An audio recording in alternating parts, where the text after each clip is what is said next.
Thank you so much for coming in here, make it all happen. And a little bit to tell you what is Big Data Cloud. Big Data Cloud is a non-profit organization for evangelizing and training on big data and cloud. It's been around for more than 1.5 years. In this Big Data Cloud, we have a meetup group as well.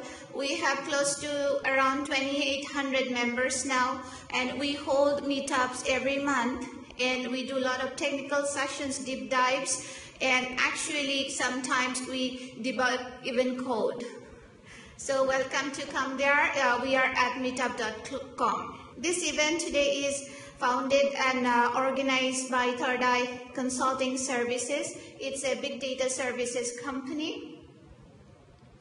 And today, if you want to tweet, and the hashtags are Big Data Cloud and BDC today.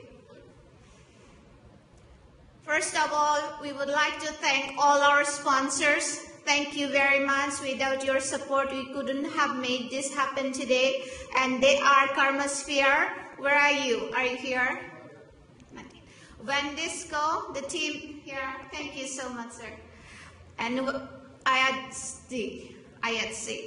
Thank you so much. IATC team is here. Thank you.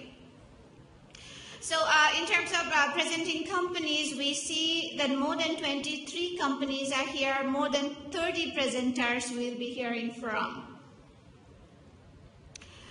Before we quickly go over the agenda item, I would like to introduce who I am, and Dr. Murthy will be the master of ceremony for the day.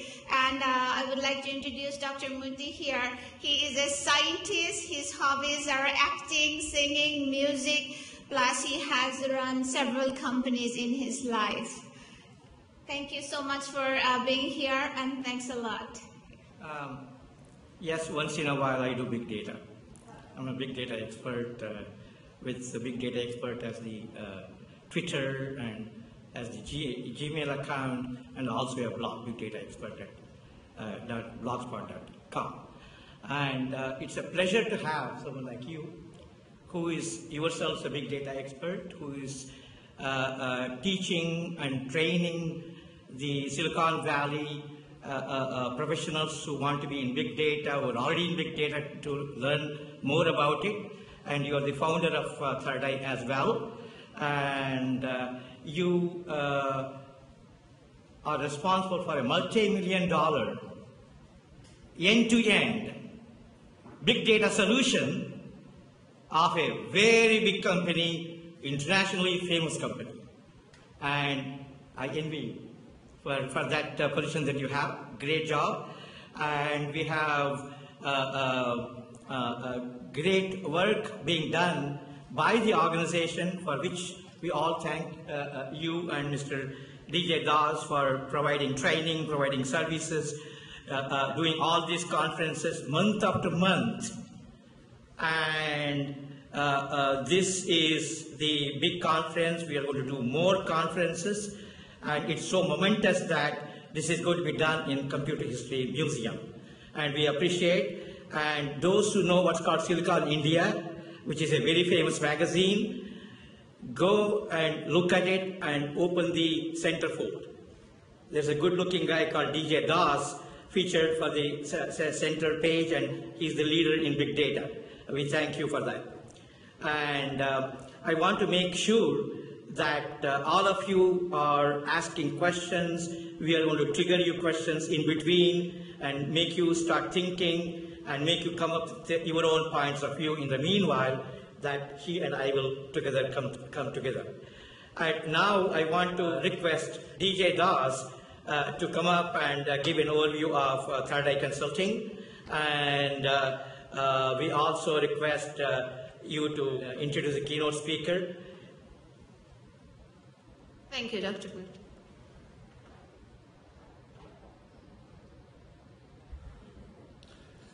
Thank you, everybody, for coming here today. I'm so pleased that we are having our second Big Data Cloud Today event. The first one was in November 2011. Well, it was a while back ago, but we just couldn't find time doing something like this in between the last 1.5 years. We have been running so much. Big data is so big, it has been keeping us a lot busy. But anyways, I'm very happy today that we are finally having this event, and thank you so much for coming and your support. I wanted to let you know that this event is very special to me in many ways. First of all, I was the initial H-1B employee of Siebel Systems, and Tom Siebel is here today. I just have to thank him from all my heart, all my feelings, that you are here today with us. Thank you so much, Tom. Secondly, Mayank Baba is going to also give the keynote. He should be here any moment now. And I was an initial investor at Astro Data, so I and Mayank go back quite some time. That was after Siebel. So there was like my life has got two kind of versions, and those two are over here. Without further ado, I don't want to keep you just waiting. I would like to introduce Tom Siebel from C3 Energy to come and give the keynote address. Tom.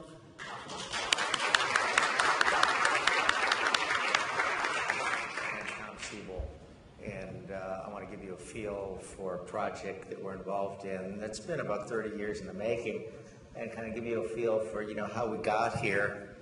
And I want to talk about something that happened about 20 years ago, what's something that's happening now. And I was a graduate student at the University of Illinois, studying relational database theory, and got involved with a company called Oracle in 1993. And that was kind of the emergence of kind of applying relational theory to the problems of storing and retrieving information. We did a number of things there over a period of about a decade, and we grew that business, I think at the time I was there, to about $1 billion business. In 1990, I left to become the CEO of a company called Gain Technology. Gain was really the first effort to deploy multimedia applications on multi-user computers: sound, motion, video, graphics, text, hypertext, and we were the first system that enabled that. And we sold that company to Sybase in 1992 for 10% of the outstanding shares of Sybase. In July 1993, we got involved with an effort called Siebel Systems. And if you kind of looked at the world 20 years ago, there was this big step function of technology that had just become available. Graphic user interfaces, Windows had just come out. Okay, the internet browser was just becoming available. High bandwidth communications, small form factor computing devices, the ability intermittently connected nomadic computing devices. All of this was new technology that was now kind of tried, tested, and proven. And we thought that we could apply those technologies to the business processes with sales, marketing, and customer service. And that was kind of the general idea of Siebel. It turned out to be a pretty good idea. That Siebel Systems is actually the fastest growing software company in history. So I think when DJ joined us in 1996, we were about a $100 million business. And by 2000, we were doing $2 billion in revenue with 8,000 employees in 29 countries.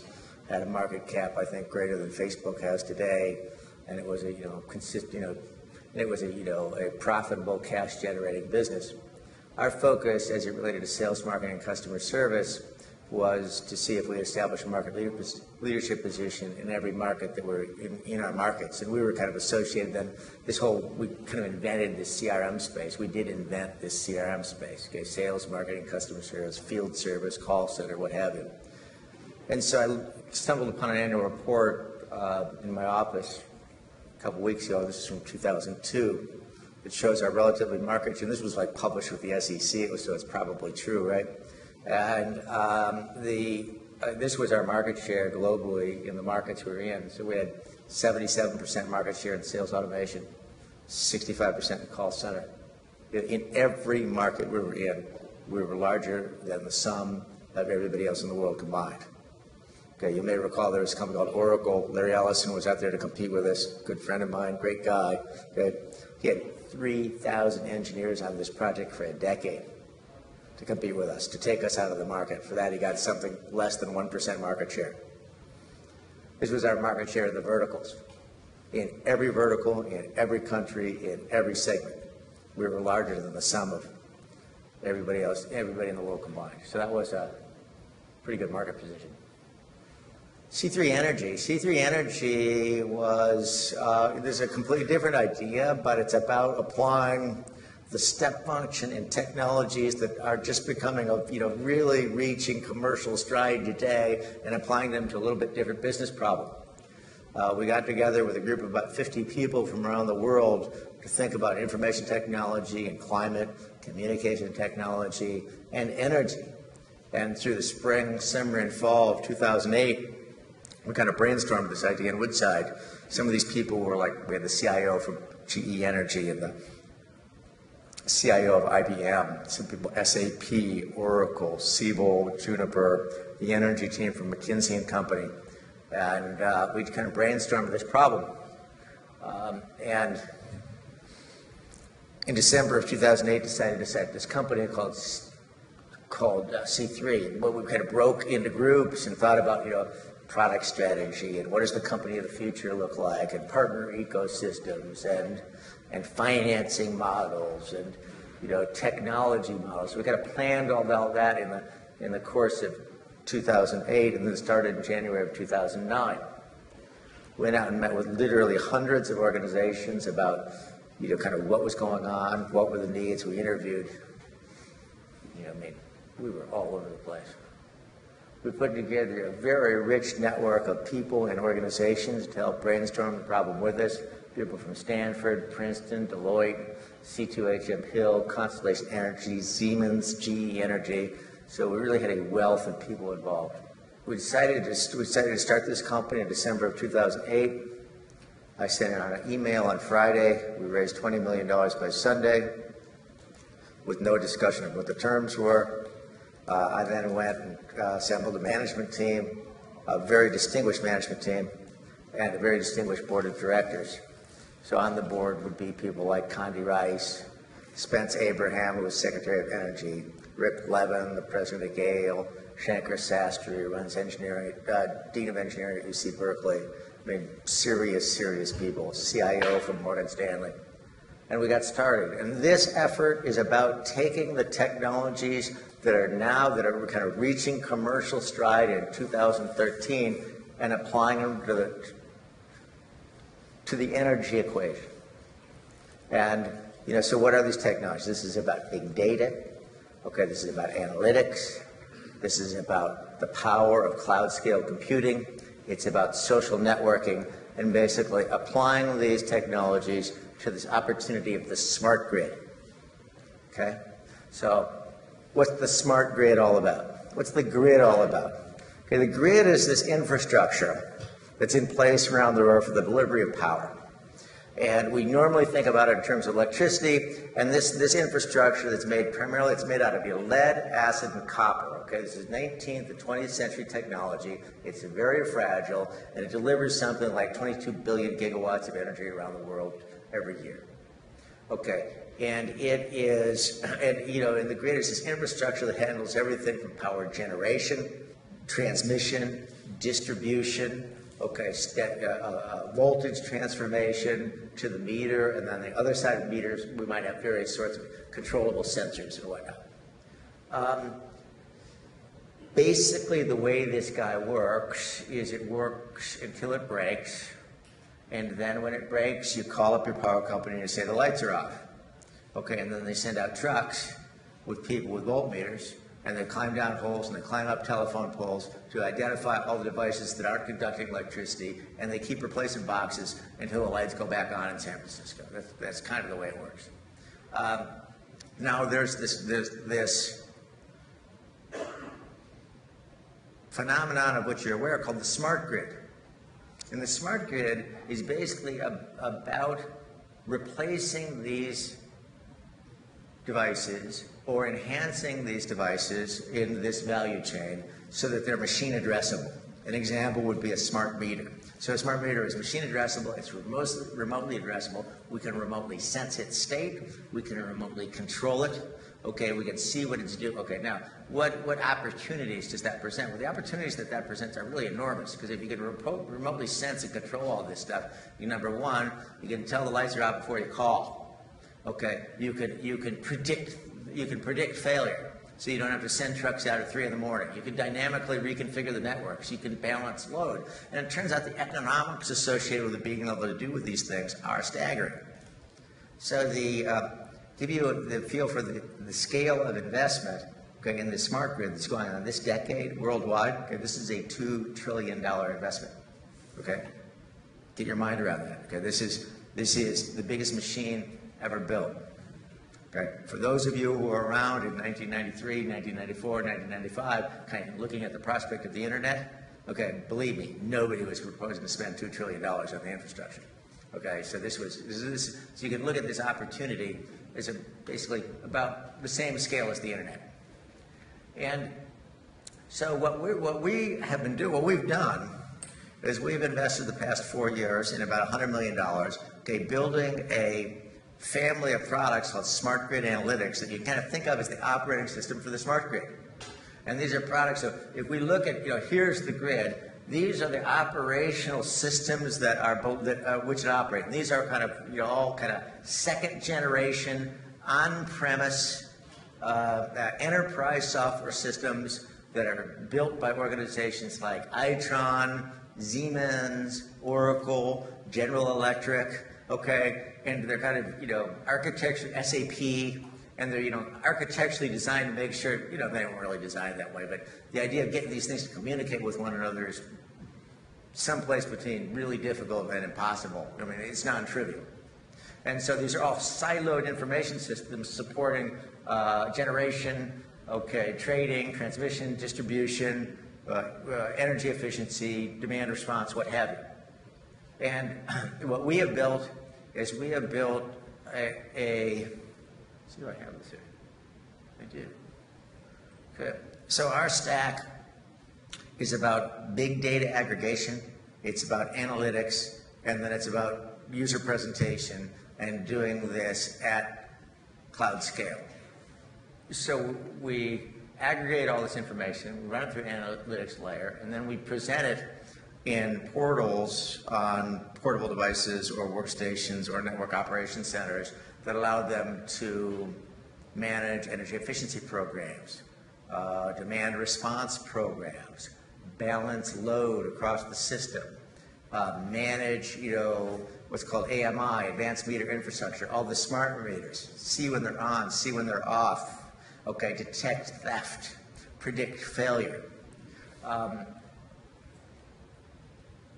The economics of being able to do that are pretty staggering. Okay, this is the value we brought in. So these are the applications that we're building on top of this architecture. Applications, for example, in energy efficiency programs, demand response, advanced meter AMI, advanced metering infrastructure. That may be something like revenue protection. Revenue protection identifies theft. Okay, in a place like the United States, about 1% of the energy is kind of siphoned off around the meter. Okay, if you get someplace like Brazil, it might be 10%. So it's a very significant opportunity. The ability to be, the value for being identify theft or identify devices that are going to fail, predict failure, so you can replace the devices on a normal maintenance schedule rather than rush out at 3 in the morning and have somebody climb up the telephone pole. Okay, saves a lot of money. The economic value associated with those applications, those two applications alone, is like $30 a meter a year. Okay, if you have 5, 6, 7 million meters, okay, there's some real, the amount of value that's at risk becomes non-trivial. So if we're to look at AMI, we look at the value of AMI analytics to a company like Exelon. Exelon might have be rolling out 7 million meters. Okay, there's actually 5 applications in that category. It's $478 million a year in economic value. Okay, this is staggering. Okay, if you look at the entire stack that we're building to a company that has like 5 million meters, who has 5 million meters, like PG&E, the economic value, McKinsey & Company estimates at $1.8 billion in recurring economic value a year. So this is kind of the scale of the economic problem. Now, if you look at the scale of the technical problem, it is daunting because the amount of data you have to aggregate here, it is staggering. Okay, you're dealing with some 60 hertz. You deal with signals coming from sensors. 10,000 sensors at 60 hertz cycles. Okay, do some math. Okay, it gets real big, real fast, and we built this architecture. We're able to. Well, talk about one case. Software. This marketplace. Smart grid analytics is a $1.5 billion market, growing this year. Growing at 24% compound annual growth rate. It's a $5 billion market in 2017. So 2017 is like tomorrow. That happens real fast. These are our customers, and I'm going to talk about this is where we're currently deployed on some very large utilities. I'm going to talk a little bit about the PG&E case. This is the entire stack that we're bringing to market. There's kind of two sides to this. Is the customer analytics side, which is associated with energy efficiency, and there's the grid analytics side. Now, the implications of what we're doing are not simply economic. I mean, you look at the social implications, security implications, the environmental implications are staggering. I mean, the people at APRI have done work on, the environmental value of the smart grid. We're talking about reducing the, the carbon footprint associated with energy generation distribution by 58%. Okay, I mean, this is non-trivial. If you look at the cost in the United States alone, and for utilities, the United States is like 7% of the worldwide market. It's not that big. But in the United States alone, the annual economic cost of power interruptions is like $120 billion a year. 100 to 120 billion a year. That's not in a year where Sandy happens. That's in a normal year. So this is the stack that we're bringing to market. I'll talk a little bit about the PG&E case. PG&E is a large production. PG&E is about a $15 billion business. They have about 5 million residential customers, 500,000 small and medium business customers, and tens of thousands of large commercial industrial customers. I'm sorry, they do about 15 billion in revenue, 5 billion in each segment. Okay.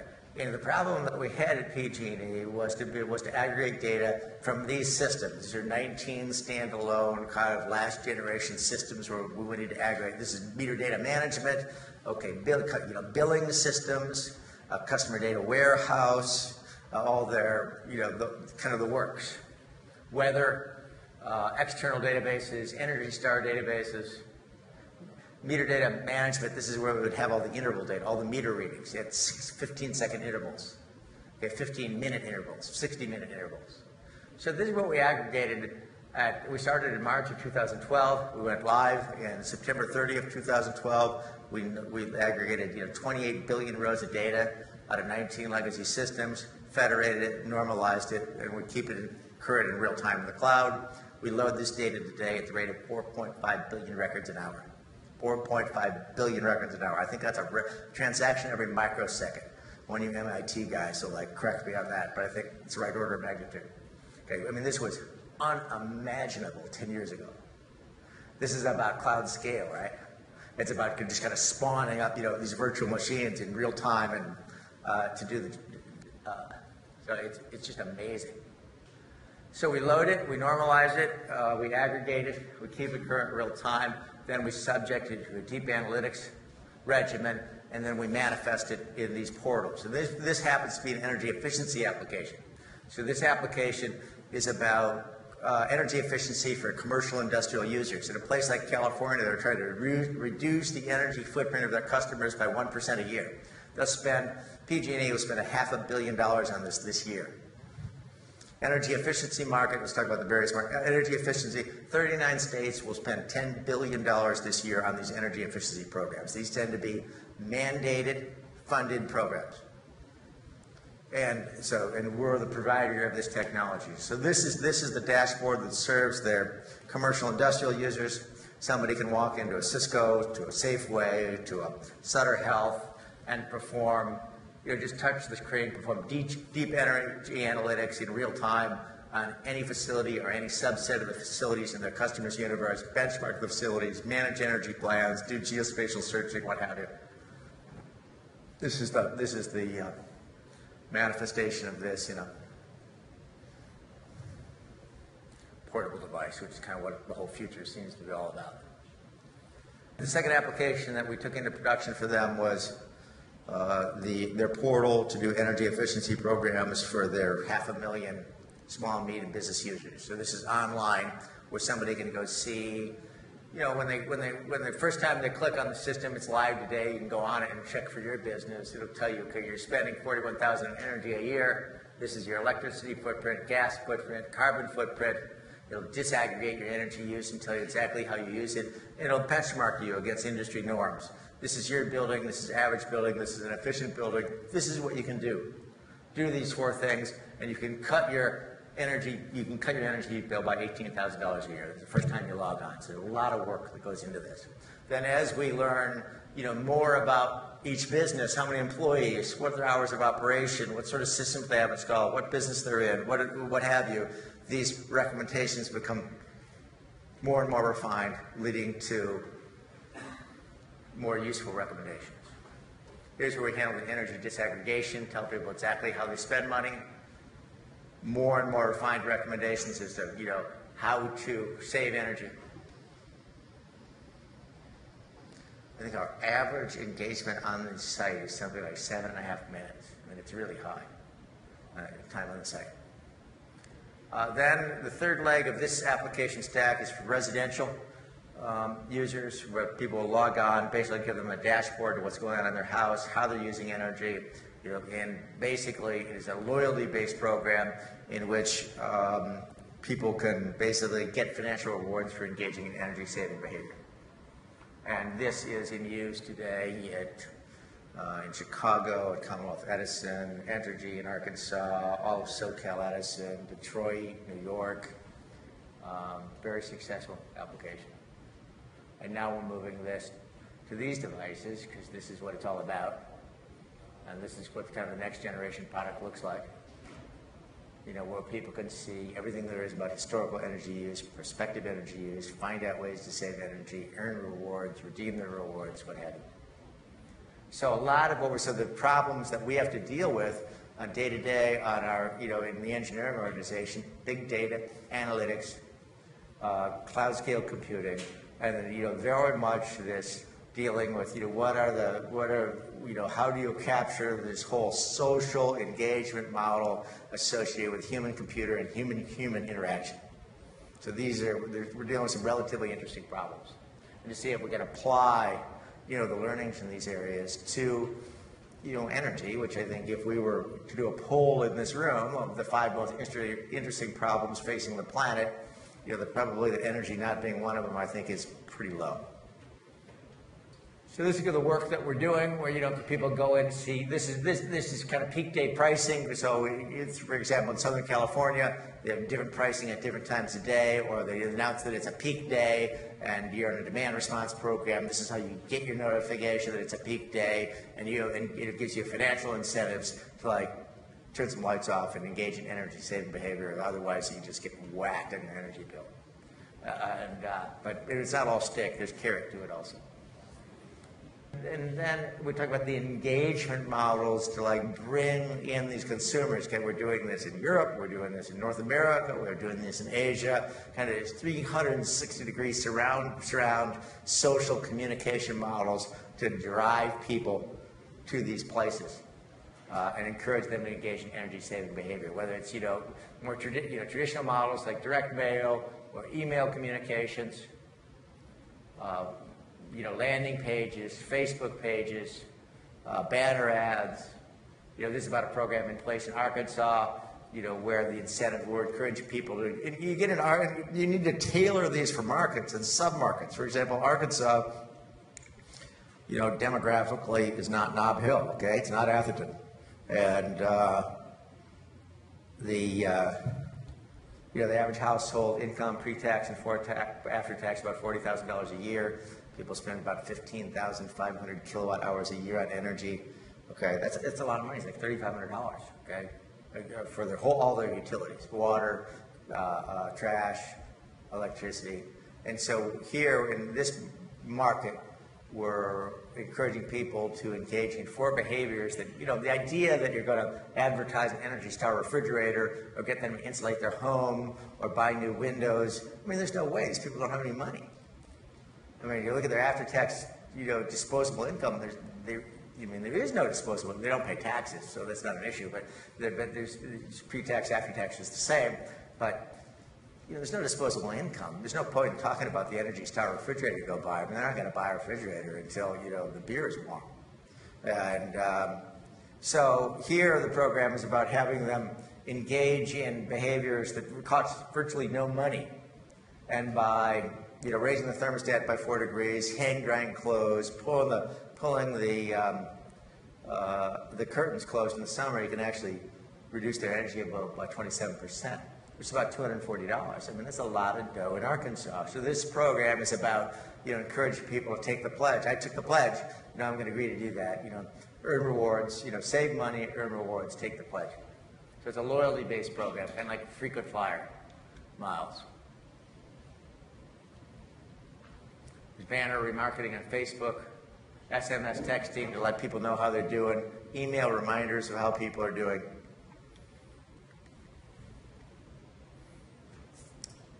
We tend to capture the utilities homepage. So that gives you a feel of what's going on the demand side. Okay, we look at the supply side. So the right half of the screen would be the supply side. The left hand would be the demand side. So the left hand is associated with consumers, energy efficiency, demand response. Okay, this is kind of punctuated in the middle by the smart meter there, and everything with a smart meter would be like, this is the supply side. So this is about generation, it's about distribution, it's about balancing load. Balancing load across the system. You can do that. There's the application called volt bar, just balancing the voltage across all these systems. Once you have visibility across the grid, the economic benefit of that is to reduce the power you need to generate to power the grid by 7%. A 7% less, hydrocarbons burned. Okay, 7%. I mean, this is a staggering number, people. I don't know, what sort of numbers you kind of think is going on from renewable energy, but I'm telling you, it's not 7%. Okay, so the economics of this are really quite thrilling. Well, this is one of the applications. I would just run you very quickly through AMI analytics. And this is an example of the economic benefit to one utility, in this case a PG&E, of being able to have visibility about manage what's going on their smart meters. How many are on, how many are off, how many are deployed, how many are not deployed, who's stealing energy, what's going to fail. Economic benefit is $314 million a year. Okay, where does that accrue? This would be, where does that come from? Well, $7 a meter a year just from reducing theft. Okay? $28 a meter a year from being able to predict failure so you can go about maintaining things in a planned and reasonable fashion rather than everything being an emergency. Okay? $5.5 a meter a year through reduction in capital expenditures associated with both of the above. Okay? $8.2 a meter a year, okay, associated with customer acquisition, retention, and satisfaction. Okay? And then there's some benefits from kind of reduced costs associated by kind of managing the voltage. But these are where the economic benefit comes from. This will give you a feel for every one of these. There's kind of a lot of work that goes into Memco. What are the data sources for this application? What analytics do we need? What are the use cases? Okay, whether this is the revenue protection app, which I talked about, which is what detects theft. Okay, this is what it looks like. This is how it's manifested. This is the workflow that we manifest in that application. These are the algorithms that we had to write in order to get the application. These are the algorithms that are being applied against this data set continuously. Give you a feel for what the kind of the data flow process looks like. prediction for this is outage analysis, risk management analysis, workflow for risk management analysis. Okay, asset risk management, this is looking at all of the assets across the entire, and again, what a utility knows today is when it's broken, somebody calls, they go find it and fix it. Okay, now what we're doing is building the applications that allow them to look at the entire kind of inventory of assets, okay, in their grid infrastructure, which is, tens of millions of things, okay, and be able to, conduct deep analytics to see, what needs to be replaced when. This also has very significant financial implications as it relates to capital planning. Okay, a place like a Duke-sized utility will spend $12 billion on grid upgrades in the next 4 years. Okay, how you can spend that $12 billion efficiently rather than inefficiently, the economic returns from that are staggering. So this is work we're doing in asset risk management. These are the algorithms that we associated with giving a risk index to every asset in the grid. Energy safety and customer reliability, hugely important application, particularly for organizations like PG&E that have like whole towns blowing up. Okay, and after a while that's bad for business. And so the motivation to get this right is these people are highly motivated. Okay, the regulators are motivating them. Okay, their legislators are motivating them. And so we're building applications that allow them to kind of look at the entire system. Grid planning, energy planning, as to see where your outages are, rank customers differently. And not all meters are the same, right? Sutter Health is different than, the corner smoke shop. Okay, right now they all look kind of the same. Okay, in an emergency situation, you need the power on at Sutter Health, and who cares whether the power is on at the local smoke shop? Okay, and so now it allows us to, deal with different customers differently, engage in market segmentation, evaluate customer reliability, perform, detailed outage analysis. Okay, predict outage before they happen, dynamically reconfigure when it does happen. So we do this on the phone, we do it on the handheld devices, we do it on laptops, and we do it on big boards in the data centers. Customer segmentation and targeting, very important application. This is voltage optimization. I talked about this. This is the value of kind of balancing voltage across the system. You reduce the inputs by 7%. Well, think about this at global scale.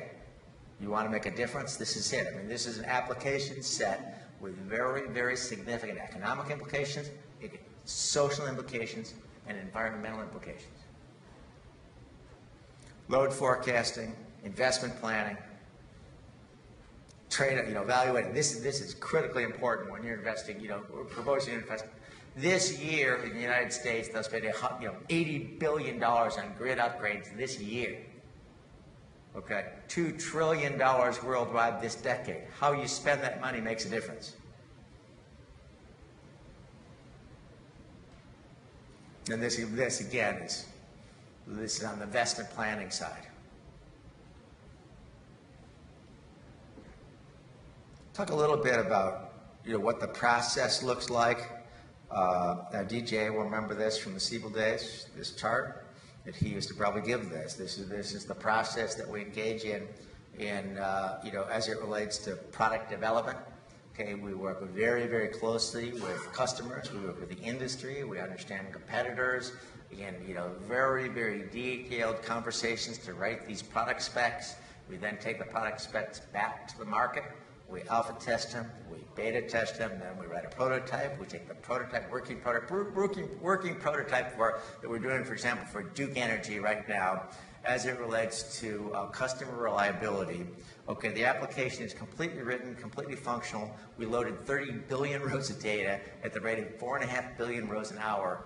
Okay, and we demonstrated the entire production application to them. That is all in the cloud. 30 billion rows of data for a prototype, folks. And so that we take it out, we show it to Grid, we show it to FPL, we show it to Exelon, we show it to Duke, we show it to PG&E, okay, we show it to Centrica in the UK, and we say, what do you think? And then they give us feedback, we revise the spec, and we rewrite it again, build it, test it, quality assure it, take it to market. So this is what the kind of product definition sessions look like. Does this look like a waterfall process? It isn't. I mean, our process, when we stand up one of these new applications today, it's on the order of 2 months. This is the kind of the development process regimen that we have in place. But it's very agile, stand-up meetings every day at 10:30. And the data integrator is an amazing piece of technology. Some of TIBCO's stack is leveraged there. But to be able to aggregate these disparate data from scores of systems, federated and loaded into this cloud-based infrastructure to give people a kind of unified view of the whole value chain, utility operators, a unified view of the whole value chain. It's the utility of that is staggering. Then it runs through an analytics platform. This makes use of both relational stores and non-relational stores. So we'll use relational for what relational is good for, and it's, I know it's not that trendy, but it still does a lot of things really well. And then we use Cassandra for data sources where we have, very high acquisition rates of usually non-transactional data, like sensor data, interval data from meters. And it scales very, very nicely. So we have, and the analytics provides for both stream processing and batch processing. And it's kind of this, we have this extensible analytics platform where we have algorithms that we develop when we do new applications. We design new and engage new and develop new algorithms, but then the customer can extend. We have containers in which the customer can develop their own algorithms. We do this all at grid scale in basically a AWS-based, hosted, kind of private, secure cloud infrastructure. And we're now working with AT&T to see if we can harden this further, because there's some, critical infrastructure issues associated with the data that we're dealing with that need to be addressed. Our cost right now, the hardware cost associated with this is like nothing. I mean, God, it's just amazing what's happened to the world. We're loading our hardware cost. If we had to buy the hardware that we're using, we're not buying it. It's somebody else's hardware, but these are $10,000 computers. But effectively, if we had to buy it, it would be on the order of 2 cents a meter. The amount of processing capability that's available today it is staggering. So if we look at the economics that are at stake here, the economic value of the top 10 U.S. utilities, this would looks like on the order of, rough number, $10 billion a year in economic value. U.S. utilities looks like $50 billion a year in annually recurring economic value that's at stake. Global, we're at the order of like $300 billion a year. So I don't know how many times you people in your professional career have been able to sit down with a customer and talk about an application where the economic value to them is on the order of maybe just one application on the order of maybe $500 million a year. But I've been on a few calls in my day, and I've never been able to have that conversation before. It is,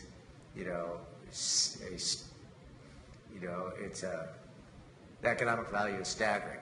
So we are a very rapidly growing SaaS enterprise application software company. We're focused, this is about big data, it's about analytics, it's about cloud scale computing, it's about social networking, and it's applying this to one of the critical social and economic problems that facing the planet. So it's a really fascinating professional experience. We've grown the business at a very rapid rate over the last 4 years. And if right now it looks like it's going to grow at a very rapid rate over the next 4 years. And so if you know anybody who knows anything about big data, social networking, human-computer interaction models, analytics, energy, and is really, really smart, likes to work really, really hard, give me a call. Thank you. DJ, do you want me to answer a couple questions if there are any? Yes. Okay. We'll be taking questions next, and we'll be using microphone for it. Could you do me a favor and identify yourself and where you're from so that I'll have a context? Hi. Hi, Christopher Gattuso from Skyfall Consulting Group. My question to you was, great presentation, by the way, very deep and nice. I didn't see any financial data sources. Maybe they're buried in your ODS, operational data store, but obviously a lot of your outcomes and your benefits are very much economic and value point. And granted, you could get, piecemeal cost per kilowatt hour here and there, but having been in activity-based costing and done utilities in the past as companies, I'm just wondering, do you have financial data sources at the company level or at the brand level that flow through to give you the resulting economic indicators? Great question. Well, first of all, we're tied in, very much tied into the billing systems and all the customer billing systems, and so that's at the heart of what we're doing. On the asset side, with the people in F&A, okay, we're tracking all their capital assets and and the whole depreciation schedule, and that's very central to the financial planning model. So yeah, we are absolutely tied into all of that. Thank you. Right, another question back here? Yes. Hi. Hi. It's not a question. It's just information that is useful and relevant here. You have shown when the user logs in with the dashboard where it says like energy cost is this much, and the green, some of the blue, like your household cost is this much, current value is this, like a dashboard you have shown on the PG&E page. You take that printout to anywhere, it works magics. One of the scenario, I took that along with the new appliance that I didn't like it to return back, and it's out of the warranty and they don't want to return and take it back, and all sorts of issues. I showed them, so because I installed your machine and my PG&E bill shows this energy cost and average household cost is this much, and I am attributing this to your device that I have installed, and then they didn't say anything, they just took it back. Thank you. Hi. Hi, my name is Jnani Palanikumar. I'm exploring opportunities on smart home and Internet of Things. My question to you is, what are the startup opportunities, to build around your ecosystem? Is there any startup opportunities to build around your C3 energy ecosystem? Okay, are there startup opportunities to build on top of our ecosystem?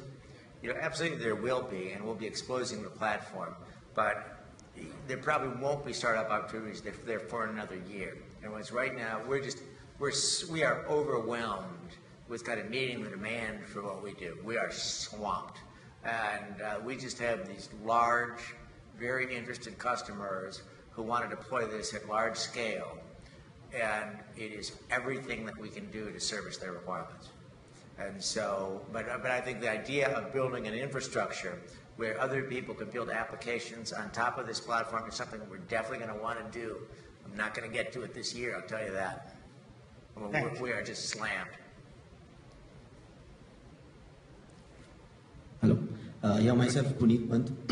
So your presentation mostly revolves around smart grid, but there are other examples too, like web analytics and other. So like when we talk about the big data, are we more focused on the smart grid kind of data, or like it's very much? We didn't touch other things. Just curious to know about it. How can big data help? Well, we're dealing with petabyte data sets. Okay, so that's pretty big. And so how can it help? Without the ability to grapple, I remember not very many years ago, the idea of grappling with this kind of data was not feasible. So how can it help? It's just without the ability, there's fundamental enabling technology that allows us to solve this problem. Could this architecture be applied to another business problem? Absolutely. There's lots of other business problems to which this architecture would apply. That being said, this is a very real market opportunity, very real economic opportunity, very important social and environmental opportunity, and this is the one we chose to nail. Yes. Can you hear me? All Yes. right. It's working. Hi, I'm Bruno Ziza. I work for Sisense, a big data analytics company. Two questions for you. The first one is, you have here a very complete offer that's for a very specific market, very specific problem. If you think about what are the things that are missing either in your approach or offer today, what are the things that you think might not be core to your business that you would might not be core to your business today, but that you think might be helping you? You talked a little bit about the limitation, I think, in the cloud. Are there other parts of the stack that you'd rather not develop yourself and look for solutions somewhere else?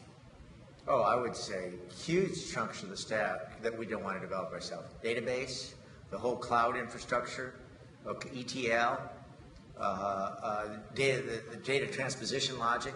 Yep. I mean, huge chunks of the stack that are, I mean, we're basically, you know, I don't want to reinvent database. I've done that, okay? And so huge chunks of the staff, we are standing on the shoulders of giants in order to get this done. And this is why we're able to get it done. Again, it's a reasonably large-scale effort. We've been at it for 4 years. We've spent about $100 million in development. So I mean, it's bigger than a bread box. But we've leveraged, you know, billions of dollars worth of R&D to get it done. Great. Can I do just a follow-up on that? It's not related to the software asset, but I will come and talk to you now that I know that. The other aspect here is, are you looking at, and you might have said that earlier, I don't know, are you looking at benchmarking across what company does this better of the people you're supplying this information to? Yes, okay. And countries. We benchmark, you know, one company against all the other companies in that industry. Okay, we benchmark geographically, or we'll benchmark all the facilities within a company. So we can look at, you know, so yes, we do that both ways. Andrew Moore Farrell. I actually finished a master's program at SAIS Johns Hopkins in DC in 2011 and moved here to do more on clean tech and renewables. But I've taken a step back because certainly the activity in the cloud and big data offers tremendous opportunities. The question was, though, the 7%, it's probably maybe more like 5% because of omic losses that you can actually achieve in terms of recovery of losses in the system. It's still a significant, a very large amount. The economic downturn, which has affected everyone, and also the length of time it takes to roll out the smart grid, it's not going to happen tomorrow. It's probably over decades even. How quickly do you see the rollout of the smart grid system, the economic downturn, and the way in which, if you have 5% that you can recover from the losses on the system, you're not going to be able to achieve 100%, certainly not at the beginning. What sort of time trajectory do you see for this opportunity? Well, I think that, okay, we'll talk about, first of all, it has to do with kind of the penetration of the smart grid. I mean, it varies. PG&E has 5 million meters. They're all smart meters. Okay. Exelon, of their 7 million meter universe, I think they have 1 million installed right now, and they're deploying, you know, the balance in the next 5 years. So it kind of varies from, UK is a little bit slower. Northern Europe is fast. I mean, if the smart grid were already fully deployed, there wouldn't be an interesting opportunity here. Okay. You know, I mean, the fact is, $80 billion are being spent in the United States this year. Okay, this decade, $2 trillion worldwide. So the opportunity in the fact that it's not there and it is being invested. And if we look at the various public utility commissions in Florida, North Carolina, New York, Illinois, California, I mean, these are on file. The budgets are allocated and the money is being spent. Yes. I have a quick question. I'm a Parajita. I work for Third Eye Consulting Services. The question is on the social impact side of it. So my question for you, I would like to use this for my home, monitoring the power usage for my home.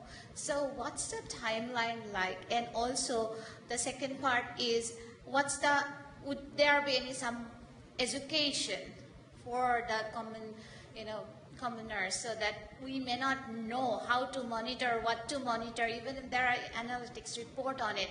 To run my home, what are the parameters I should be looking for? That's one of the challenges. I mean, where do you live? I live in Sunnyvale. You live in Sunnyvale.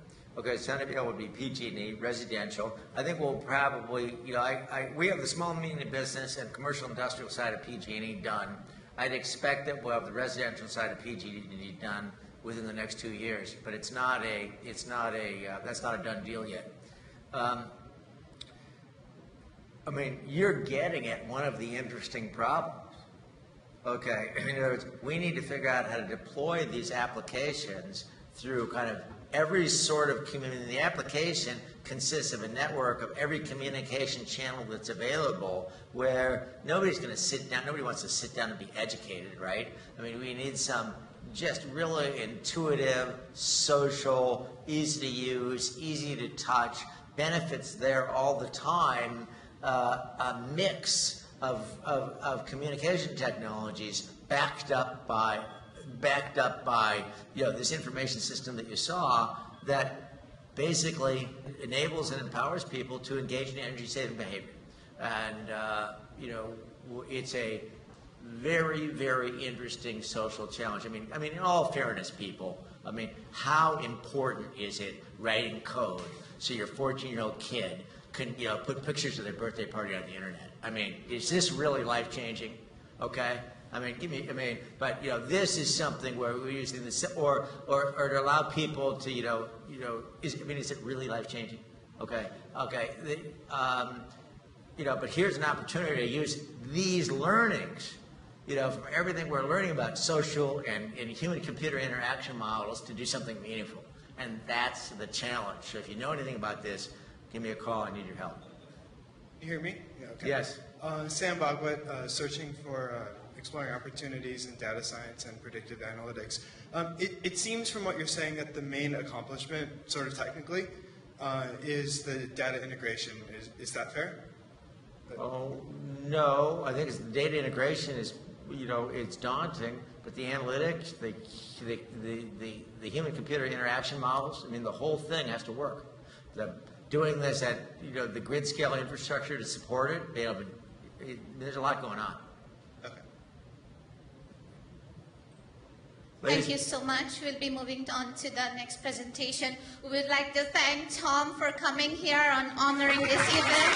Thank you so much.